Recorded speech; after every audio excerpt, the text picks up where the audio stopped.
Vano i bilo mi je stvarno teško i onda sam htjela da napravim samoubojstvo 7 godina nazad.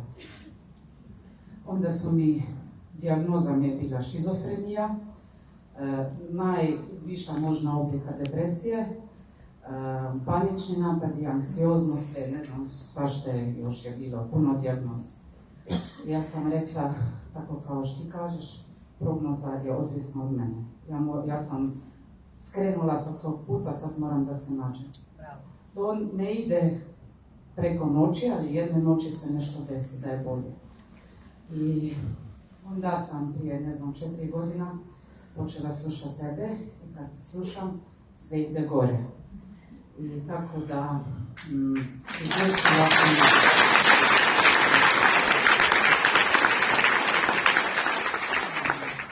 bila sam i na onih antipsihotika, antidepresiva, sve sam stavila, imala sam uvjerenje, sve će biti u redu, nikoga nisam slušala kako su one, i kad prestaneš da piješ tablete, šta se događa, ništa nisam vjerovala.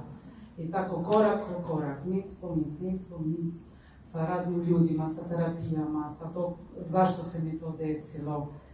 I onda, kroz ovo tvoje pjesmo, ja slušam, i to je isto kako Ana kaže, dosljednost.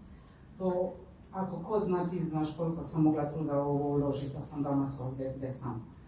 I kroz ovu pjesmu tvoju je došlo, ja želim raditi isto kao Ana radi, ja želim da pomognem ljudima i tako, i imaš ovdje, evo, u jednoj, u drugi uvijek si ti. I sad još u zadnjoj, isto i Marko, da tvoje i njegove meditacije, moja mala sluša, i imam još puno toga da napravim. A i danas ja pomognem ljudima, sad su me zvali da idemo u zatvor da im predavam.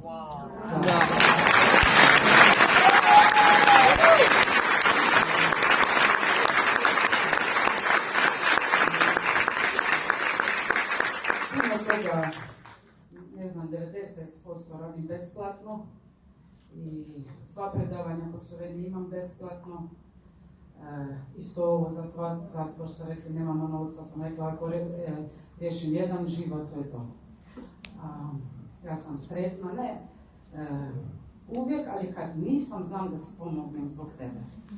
I stvarno ti hvala, i u Zagrebu sam htjela ovo da ti kažem, a nisam mogla jer sam emocija, tako da sam samo plakala.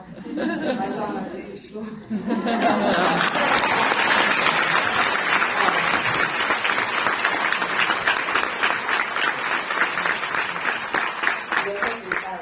Da li radite još nešto drugo osim toga što pomažete ljudima? Da, tu nema, imam svoj program isto.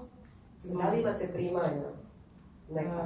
Imam od svog programa koji pomaže ljudima, ali nije baš to tako da mogu živjeti od toga. Sve ok. Nisam tu da bi mogla živjeti od toga i sve ok. Doći će, zato što ste rekli da sve radite besplatno, to je početak. Svi smo tako krenuli. Onog momenta kad shvatite da vam je to postao full time job, postoje dvije opcije. Ili ćete pomagati da biti gladni, ili ćete od toga napraviti svoj posao. Tako pazite da ne dođe granica koju u momentu kad od toga trebate napraviti svoj posao, ne ostanete u nekom uvjerenju da to ne biste trebali. Ono što je važno je da uvijek imate dio davanja. Ja recimo imam YouTube kanal koji 99% ljudi nikada nisu bili na ovim seminarima, nikada